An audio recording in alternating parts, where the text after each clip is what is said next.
Plumbley from the University of Surrey, and I work on automatic recognition of sounds using artificial intelligence and machine learning methods. At the moment, to understand noise control in cities, people have to listen to that. But if we can get artificial intelligence methods to listen instead of people, then it means we can have monitoring all the time in cities to understand what's happening. So my name is Gustavino. I'm from McGill University in Montreal, Canada, and I lead the Sounds in the City research group, which brings together academics, professionals, citizens, and artists to look at the role of sound in public spaces. There is converging evidence from the literature that vulnerable groups are typically exposed to higher levels of noise inside their home. They also tend to have jobs that are noisier, so there is also more noise exposure at work. And in addition to that, they also tend to be exposed to other pollutants. So if you live next to the highway, for example, you'll be exposed to noise, but also to dust and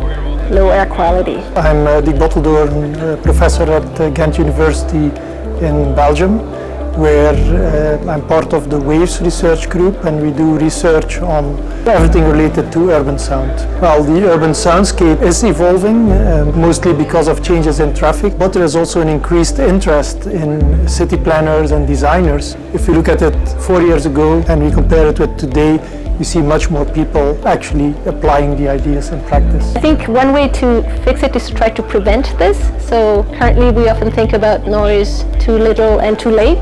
But if we think of it in a more proactive approach, then we can prevent some of these problems. So there are situations that need to be corrected, that need to be fixed with reactive measures.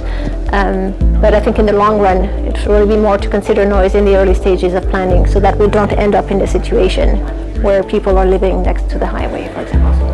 So we often think about the sounds that annoy us, like construction or traffic, but there are also certain sounds that we enjoy, that we rely on to orient ourselves, that we can help us relax or have fun. So it's really important to identify these positive sounds, the ones that are desirable, and try to put them forward, and maybe minimize the sounds that are less desirable. Because by doing that, we can make the cities not just sound less bad, but sound better. AI and machine learning techniques, they can both recognize the soundscapes that are happening in sounds, but also now can be used to generate new sounds, so could help us to give people experience of what a new soundscape could be like before we create it in reality. We have to see what people want, and when we think about that, we can identify positive soundscapes. Then, of course, once we know what we want to do, we need to design, and for that we need tools to evaluate, measure, see what will happen when we do some interventions.